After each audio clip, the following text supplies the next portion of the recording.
In the previous video, we came to the conclusion of our inquiry and we said that consciousness is the ultimate reality, the ultimate truth of it all. Now in this video, we'll spend some time in understanding the definition of this consciousness as given in the Upanishads. The Taittiriya Upanishad defines consciousness as Satyam, Jnanam, Anantam, Brahman. Brahman is the name given to this ultimate reality. This ultimate truth of it all is given the name Brahman. And these three words, Satyam, Jnanam and Anantam, are used to define the Swarupa of Brahman. One must understand that these three words are not attributes of Brahman. They are the Swarupa Lakshanas. How do we understand this difference? What we are saying is that just as we can't have hot ice, ice has to be cold. So coldness is the Swarupa Lakshana of ice. Ice is always cold. Ice is cold. So Brahman is Satyam, Jnanam, Anantam.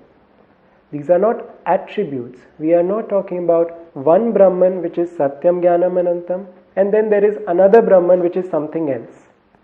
So these are not attributes which are distinguishing between one Brahman and another Brahman. There is no two. There is only one. One Brahman which is everything. The first word that we have here is Satyam. In the previous video, we spent some time in analyzing why is consciousness the Satyam of all intelligence. We understood that while intelligence is variable, it changes with that which is the object of intelligence, whereas consciousness is invariable. Intelligence requires consciousness for its existence, whereas consciousness never requires intelligence for its existence. Therefore, consciousness is the ultimate Satyam, and that is why we have here the word Satyam. It is the only Satyam. There is no other Satyam. Everything else is dependent upon this. There is no other object in this order of reality. In the order of reality that we are, this form is, or this body and mind is, this universe is, all the laws are, all this is in the order of reality of Mithya. Whereas Brahman, the ultimate truth, is Satyam. There is no second in that order of reality. The second word that we have here is Jnanam. Now, Jnanam in Sanskrit can mean knowledge. It can also mean the knower as well as that which is known. Here, when we are talking about that ultimate reality, which is Anantam, which is limitless, then we are talking about that which is invariable and common between the knower, the known, and knowledge.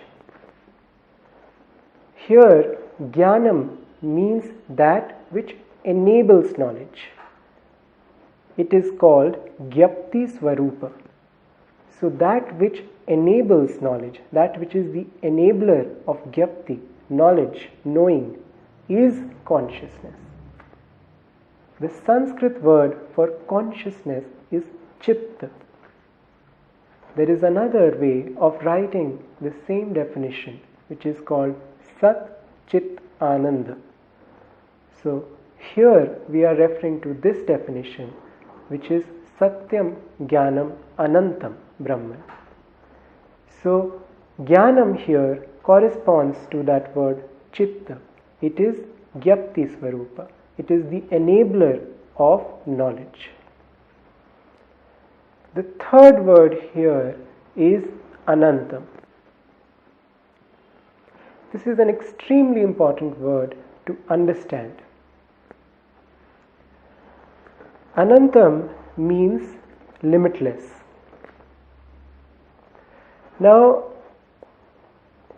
how do we understand limitlessness?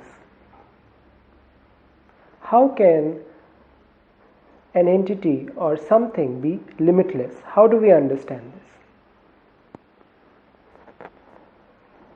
Vedanta says that anything which is subject to space and time is limited, whereas consciousness, Brahman, is the truth of space and time.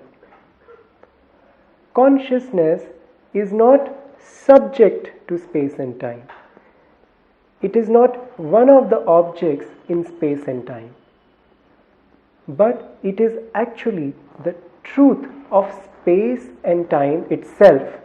So consciousness is not subject to space and time. It is not one of the objects in space and time. It is the truth of space and time. In the vision of Vedanta, space and time themselves are mithya. How do we understand this? Let's begin with space. We can apply that same method of analysis that we applied for this one form to space. What is space? Space is generally defined as the distance between 2 points. So, distance between A and B is called space. It can be 1 meter. So that is 1 meter space. Now, what is 1 meter really? It is nothing but 100 centimeters. So the same analysis we can apply to space. Meter is just a name given to 100 centimeters. 100 units put together is meter. And what is these 100 centimeters? It is nothing but millimeters.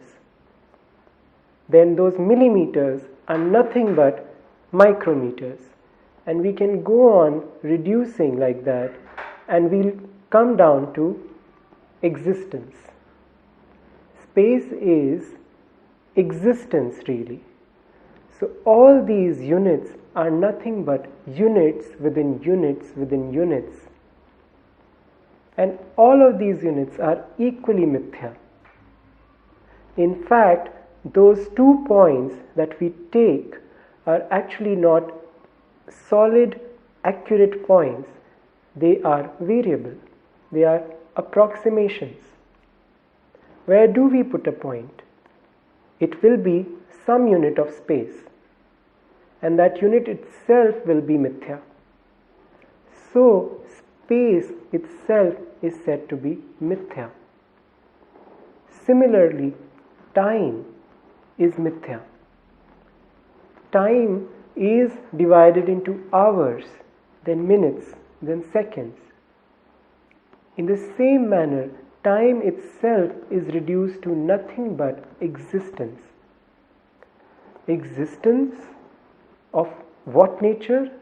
Of the nature of consciousness. Space and time is within the framework of the laws, and the laws are dependent upon intelligence, and intelligence is nothing but that consciousness. In fact, modern physics helps us in understanding this more clearly. In modern physics, we have understood that actually space and time are not absolute. They are relative, as well as dependent upon each other. So that is what we mean by mithyatva of space and time. Now, if space and time themselves are dependent upon consciousness, then consciousness is never subject to space and time. Any object within space and time is limited by space and time. Every object has a limited form, a limited structure, so it is limited by space. Every form has a limited life, so it is limited by time. It is constantly changing. Subject to change is subject to time. Even the most permanent looking objects like a mountain or a planet or a galaxy is constantly changing. It is constantly subject to time. What Vedanta wants us to understand is consciousness is the truth of time. It is the truth of space, and therefore it is limitless. The forms are limited. Even the laws are limited. Each law is limited to a particular function, to a particular functionality. The intelligence is limited. It is limited to what it knows.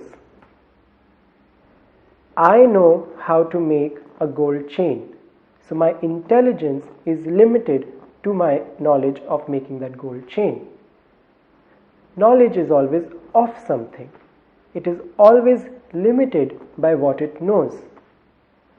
Consciousness, which is invariable, unaffected by the objects of consciousness, is limitless, in the true sense of the word limitless. And therefore we have this word here, anantam. Satyam, Jnanam, Anantam define Brahman. So now we have the final word here, Brahman. The word Brahman actually captures this understanding of absolute limitlessness. Brahman is a Sanskrit word which comes from the root bruhi. Bruhi means big. It has the sense of big. Now, when we use the word big, we use it as an adjective. We say big house or a big car. So we use the word big as an adjective. Now when we use it as an adjective, it is used in the relative sense. If I have a big house, then somebody else can have a bigger house. And then my house won't be big anymore. It would be a small house. If I have a big car and somebody else has a bigger car, then my car doesn't have that bigness anymore. It is small now. So it is used in the relative sense when we use it as an adjective. Here, the word big is used as a noun. The name given to that ultimate reality is big.